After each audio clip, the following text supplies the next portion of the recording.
immediately stakes a claim in the center, preparing development and potential pawn structure aggression. Immediately contesting the center with d5 opens up possibilities for pawn breaks and piece development, setting the stage for a positional battle. Challenging black's central dominion immediately, this gambit seeks to seize the initiative and create queenside pressure.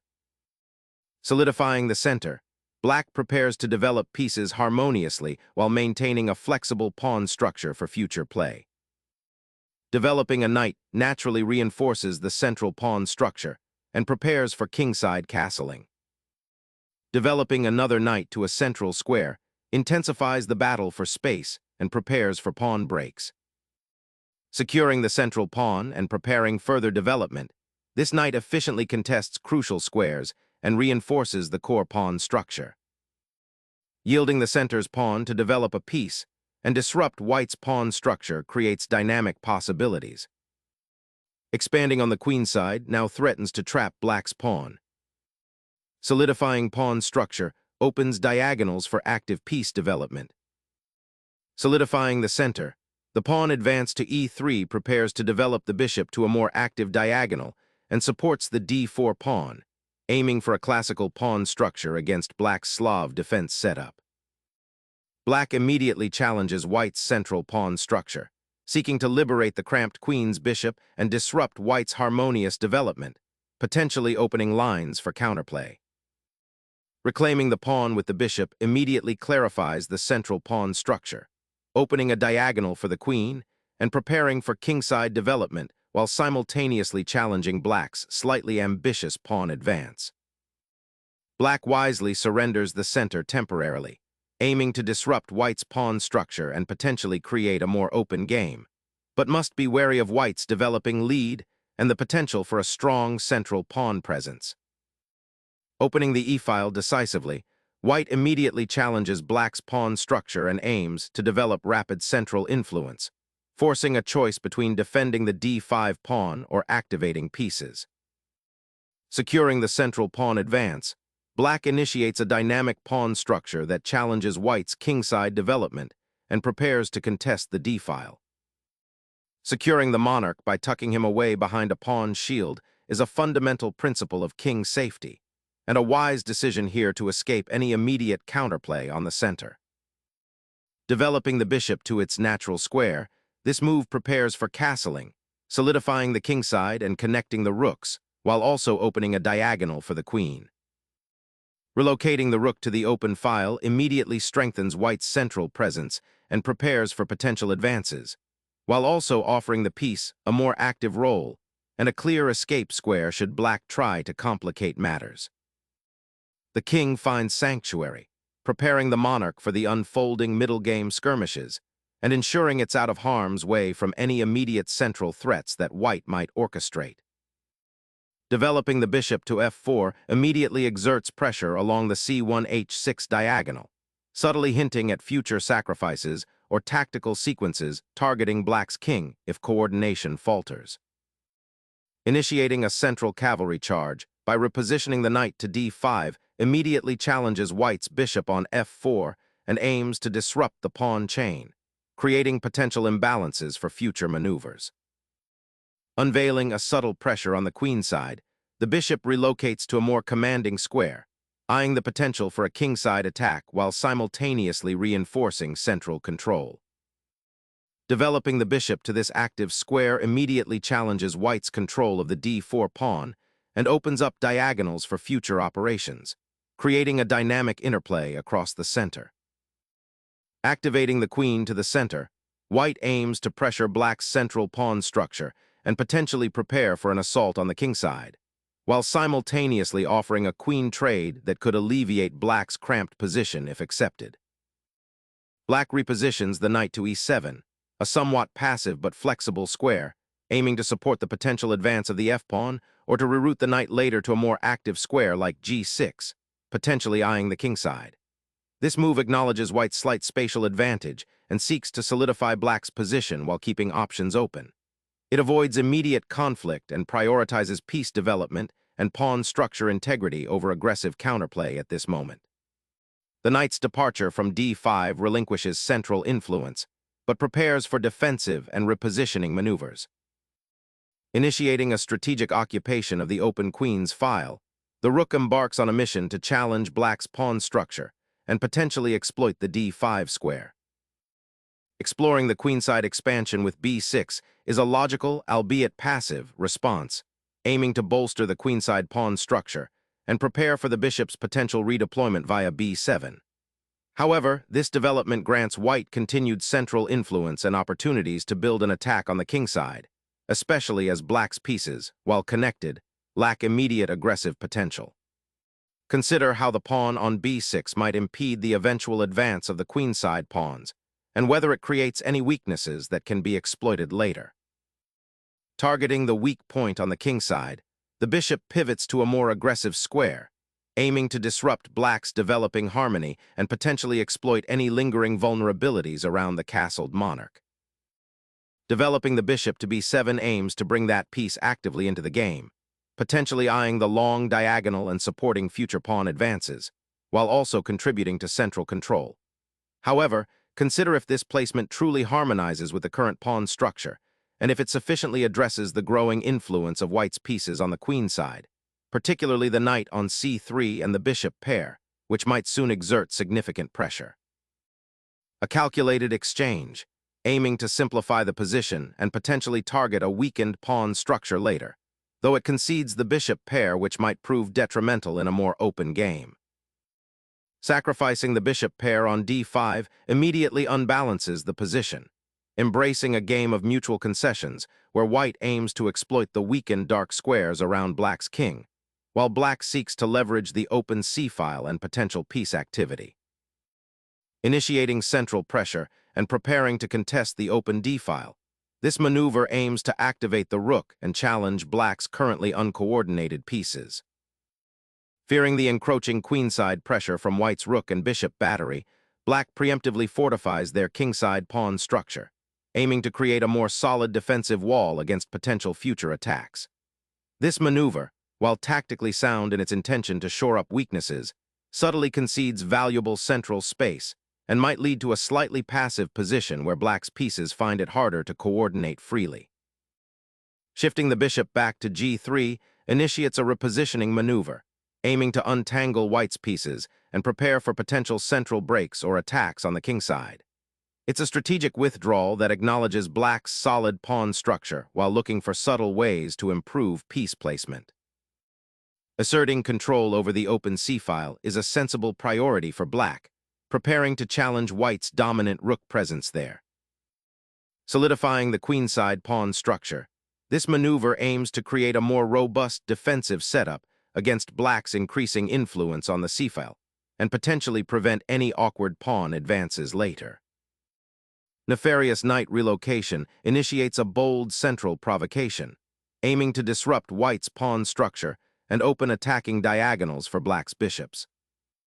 The bishop's retreat to f4 is a subtle repositioning, aiming to redeploy its influence, perhaps anticipating a future exchange or seeking a more commanding diagonal after black's recent knight maneuver. It's a patient waiting game, allowing the pawn structure to solidify while keeping options open. Securing the queen on d7 initiates a subtle repositioning, aiming to shield it from potential attacks and prepare it for greater activity, possibly on the queen side or even a central sortie, while simultaneously supporting the advance of the b-pawn, which is becoming increasingly important for queenside expansion. Prophylaxis takes center stage as white forestalls any potential knight jumps to g3 or e3, subtly reinforcing the center and preparing for a slow, strategic squeeze where every pawn advance will carry significant weight. Shifting the knight to e7 aims to prepare for a potential f5 push, reinforcing the kingside pawn structure and potentially freeing the bishop on b7. It also untangles the knight from the d5 outpost which, while currently active, might become a target if white decides to contest the e-file more aggressively. Consider whether this repositioning truly bolsters your long-term plans or merely relocates a piece without creating a concrete threat. The bishop's relocation to b5 shrewdly intensifies pressure along the c6 f3 diagonal, aiming to provoke concessions from black's pawn structure or force a reshuffling of defensive pieces. This maneuver not only hints at future tactical possibilities, but also prepares to contest key squares and limit black's piece mobility, particularly the knights. Rerouting the queen to d8 aims to sidestep the potential discovery attack along the c-file, and also to offer a different perspective for future operations, perhaps preparing a g6 and bg setup or consolidating defensive structures. Re-establishing a stable outpost on c4 after the bishop retreated allows white to solidify their central presence and prepare for potential future pawn pushes or piece maneuvers, aiming to restrict black's queenside mobility and create pressure along the c-file. The queen's repositioning to e8 appears to be a subtle maneuver, potentially aiming to prepare a maneuver on the kingside or shore up defenses while simultaneously eyeing possibilities on the e-file, contrasting with the pawn structure's current confinement. Refocusing the queen to the center, white seeks to consolidate and prepare for potential pawn advances, aiming to activate the piece on a more central square after the recent repositioning and exploration of the queenside. That queen's repositioning subtly aims to enhance the influence on the kingside, perhaps setting up a future regrouping or reinforcing defensive capabilities against potential pawn pushes from white's king's bishop. Initiating a regrouping of forces, the rook pivots from the open d-file, now aiming to participate more actively on the c-file. This repositioning prepares for potential advances on the queen side and allows white to maintain a flexible defense. Re-establishing influence on the central files after a period of maneuvering, black fortifies the d-file, a crucial pathway for potential queenside pressure and a counterbalance to white's rook presence. Reinforcing the d-file immediately crystallizes white's intention to contest this crucial open pathway, setting up a potential direct confrontation with black's rook and adding pressure along the second rank where black's queen has been maneuvering. Seeking to exploit the exposed kingside, black maneuvers the bishop to an aggressive outpost, threatening immediate disruption along the a3-f8 diagonal and potentially creating a powerful battery with the queen. Stepping back to the open file offers a respite, allowing the rook to regroup and contemplate its next role, perhaps a switch to the kingside or further consolidation of central presence, while black's bishop enjoys temporary unimpeded observation from a3. This maneuver finally brings the king out of the shadows, seeking safety on a potentially clearer square as the position slowly crystallizes around white's central pawns and black's pressure on the c-file. Consolidating the bishop's influence on the kingside, this maneuver aims to bolster the queenside pressure by redeploying the piece to a more active diagonal, preparing to contest key squares and potentially create threats against black's somewhat passive setup. Re-establishing bishop pressure on the queenside aims to disrupt white's control over the a3-f8 diagonal. Re-establishing pressure on the central c-file is a sound idea, aiming to dislodge black's well-placed bishop from the a3 square and potentially create weaknesses in white's pawn structure. Recalibrating the attacking potential of the queenside, black shifts the queen to e8, a square that allows for potential regrouping and supports any advance on the central files or a later foray into the kingside. Consolidating the queen's presence on the d3 square offers a centralizing maneuver, reinforcing the potential for kingside pressure and eyeing black's somewhat exposed dark squares, while simultaneously freeing the rook on d1 for more dynamic action. The queen's excursion to g6, though seemingly active, overlooks white's consolidating pressure on the c-file and the open d-file. This potentially exposes the queen to future harassment and may not contribute to a cohesive defensive structure, leaving black's king somewhat vulnerable if the central pawn chain breaks. Swapping queens here simplifies the position, aiming to transition into an endgame where white might have slight structural advantages on the queen side. But it also removes white's most active attacking piece and offers black a chance to consolidate their defenses and potentially exploit any weaknesses that emerge on the open files. Opening the h-file transforms the pawn structure, potentially creating avenues for the rook, but also weakening the kingside's defensive pawn shield, a double-edged sword that demands careful navigation. Shifting the bishop to the edge of the board, b3***, aims to create a more active diagonal for it, potentially eyeing weaknesses around black's king or supporting a future pawn push on the kingside. A crucial positional adjustment, this repositions the rook to the 7th rank, a vital strategic goal for contesting the crucial c-file and applying pressure on white's queenside pawn structure. Initiating a slow build on the queenside with a knight maneuver, aiming to reroute the piece towards a more active square, possibly d5 or even c4, to pressure black's position and contest control of key squares. Re-establishing the bishop's outpost on b4 forces white to consider the long-term implications of that dark-squared influence and prevents any immediate doubling of pawns on the c-file by white, potentially stabilizing the queenside structure for black. Opening up lines for the rooks on the c-file is the immediate priority after this bishop maneuver, aiming to exploit the doubled pawns that will likely arise after a future pawn exchange, creating active threats against black's king. Re-establishing a presence on the central c-file is crucial, preparing for potential pawn pushes and controlling the open territory. Repositioning the bishop here aims to reinforce the queenside potential, particularly the b3 pawn and the semi-open c-file, while keeping an eye on black's pieces and preparing for a more active role in the ensuing middle game, perhaps even rerouting to a more aggressive square if the opportunity arises. Launching a pawn thrust on the kingside opens up possibilities, but be wary of weakening your king's shelter. Consider the structural implications of this aggressive expansion. Opening a path to the unsuspecting rook on c8, this advance aims to disrupt black's carefully constructed pawn structure and potentially exploit weaknesses around the kingside. Capturing the rook on c2 introduces a series of exchanges that will ultimately simplify the position, potentially leading towards an endgame where material equality is key. But the bishop on a6 now has an unusual, yet potentially powerful, outpost. Rook retrieval now opens the vital c-file for your remaining forces to exert pressure on the enemy king's eventual retreat. Resurrecting the knight to f5 opens up the potential for tactical skirmishes, aiming to disrupt white's pawn structure and potentially fork pieces if the situation allows for a timely e4 push.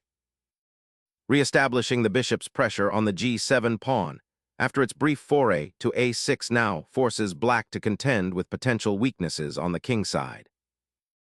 The pawn structure is now quite locked, but black can seek activity by challenging the open rook file, aiming to disrupt white's centralized pieces and potentially force exchanges that relieve pressure.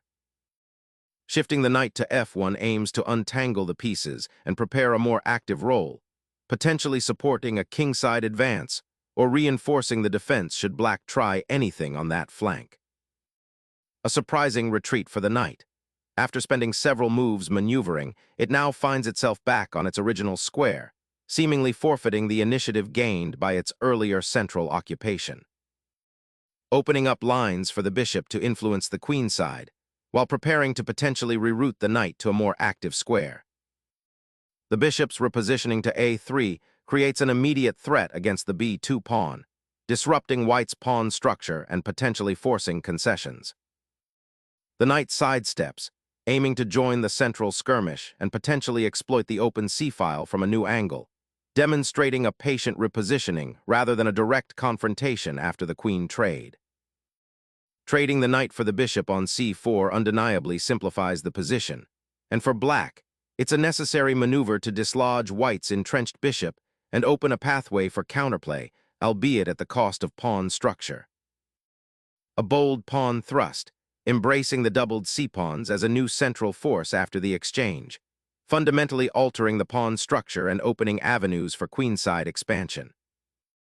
The bishop retreats to a more active diagonal, aiming to pressure white's pawn chain and potentially prepare for a future pawn break with f5. Opening up the queenside with the pawn thrust creates immediate tension, challenging black's rook and potentially disrupting their pawn structure if they defend passively. Securing the bishop's outpost on d6, this piece actively curbs white's ambitions to penetrate on the queenside, while simultaneously keeping an eye on the kingside where white's knight now lacks a comfortable resting place. Seizing initiative, white forces a pawn exchange that will simplify the position. The pawn thrust, opening a fresh avenue for the rook, dramatically alters the pawn structure and initiates an endgame transition where active piece play will be paramount. Initiating an endgame majority thrust along the b-file aims to activate the passed pawn and exploit the weakened queenside structure. Black's attempt to reroute the bishop to a more active square is an understandable positional aspiration, but it overlooks the immediate danger and the dynamic nature of the current piece placement. The piece transfer might have a semblance of logic by seeking greater influence, yet it fails to account for the tactical interconnectedness of the position. This decision introduces potential vulnerabilities by exposing the bishop to a forceful discovery or a tactical sequence that white is poised to exploit. The quiet repositioning loses precious time and concedes the initiative to white's more proactive setup.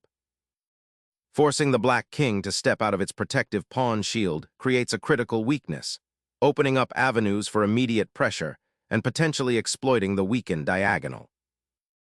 Seeking to escape the discovered attack, the black king ventures towards the center, a bold step in this endgame with doubled pawns and limited active piece play.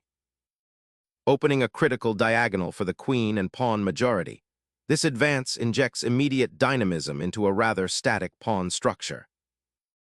The pawn's advance to d5 fundamentally alters the position's dynamics, forcing a critical decision regarding the central pawn structure and opening lines for potential piece activity. Capturing the pawn on d5 unlocks the c-file for potential queenside pressure and aims to disrupt black's pawn structure, creating weaknesses that can be exploited in the ensuing simplification. Activating the bishop onto the open diagonal after the pawn exchange offers the best chance to contest the center and potentially create weaknesses in white's structure. Unlocking the pawn chain's potential by driving the d-pawn forward injects immediate dynamism into the position, aiming to disrupt black's currently solid defensive setup and create dynamic possibilities on the queen side. The bishop retreats to a more active diagonal, eyeing the weak pawns on the queen side and preparing to support a potential rook advance on the file. Gambling on pawn storm momentum, this initiative pushes forward, aiming to pry open black's defenses on the king side, even if it weakens white's own king's shelter. Bolstering the king's defense while simultaneously preparing to push the pawn is a clever strategic maneuver, aiming to restrict white's attacking potential and solidify black's position. Reclaiming the crucial open file immediately solidifies white's pressure. Unleashing the pawn chain on the king side finally creates dynamic possibilities, aiming to shatter white's pawn structure and inject life into black's position. Opening up the g-file, the capture invites a dramatic shift in the pawn structure and potentially creates new avenues for attack or defense. Embracing chaos, black surrenders the pawn structure in the center, opening a path for the rook on the newly created g-file, aiming to disrupt white's defensive setup and activate the king's diminished defenses. Reactivating the rook to its central file is a logical step, preparing to challenge black's defensive structure and potentially create passed pawns on the queen side while also supporting a king hunt. Unleashing the rook down the open file presents a stark challenge, forcing white's king into a precarious central position and threatening to collapse black's already precarious pawn structure if it's not met with precision. Securing the monarch from immediate threats, the king retreats to the relative safety of the second rank, anticipating potential infiltration along the open files. A surprising retreat, the bishop vacates its useful outpost on a6, seemingly offering white a free hand on the queen side and a potential queenside pawn breakthrough with the rook now less obstructed. Unlocking the d-file provides a critical avenue for the rook to infiltrate black's weakened queenside structure. The king's unexpected journey to safety on the queenside signals a desperate attempt to escape the impending storm of activity on the kingside, highlighting a critical shift in defensive priorities as the material balance nears its endgame phase. Securing the rook on the open file with this recapture sets up the possibility of an immediate rook invasion on the 8th rank, a key objective in this pawn-heavy endgame. The black king, finally freed from its protective pawn shield, now ventures out, aiming to become an active participant in the endgame's maneuvering battles. Unlocking the rook's potential along the now open b-file offers a decisive advantage. Seeking to exploit the opened f-file, black aims to activate their bishop. Consolidating the king's safety is paramount as the queens have been exchanged, ushering in an endgame where even minor king exposure can be fatal. Expanding along the queen side opens up lines for your remaining pieces, particularly the rook on b7, and seeks to create active play before white can consolidate further. The bishop now retreats, seeking a more influential diagonal, aiming to control key squares and prepare for potential pawn advances or piece repositioning as the game transitions towards an endgame scenario. The bishop's repositioning aims to secure the g6 pawn and potentially create threats along the a7-g1 diagonal in the ensuing endgame. Initiating a knight's journey towards the center, aiming to occupy the strategically vital e4 square and restrict black's bishop. Guiding the bishop to its final outpost to secure the pawn chain's advance. Solidifying the pawn chain on the king side opens up the g-file for potential future action, while offering some breathing room for the monarch against any latent threats from the bishop on a3. The king boldly ventures towards the center, seeking active participation in the unfolding endgame dynamics, a necessary risk given the confined nature of the remaining pawns. Pivoting the bishop to h6 immediately offers a clear path to simplify the position and potentially disrupt black's central pawn structure. Unleashing pawns from their cage opens a dangerous pathway for the black king, a risky gamble for immediate counterplay. Steering the bishop to this square aims to solidify the pawn chain and prepare for potential advances on the king side, creating a more formidable barrier against black's encroaching forces. Sacrificing the bishop on h3 throws a desperate wrench into white's coordinated piece activity, hoping to disrupt their pawn advance and create counterplay from the chaos. Disrupting the opponent's king position with a timely check, forcing it to a less secure square and opening avenues for further pressure. Suddenly, a flurry of activity erupts as the king, exposed on the light squares, faces a direct diagonal assault from the knight. Securing the king's flight square while simultaneously preparing to activate the knight on f3 by potentially moving it to a more central square or utilizing the newly opened g-file for potential defense or counterplay. The bishop retreats to a more secure square, awaiting opportunities to influence the center or support pawn advances.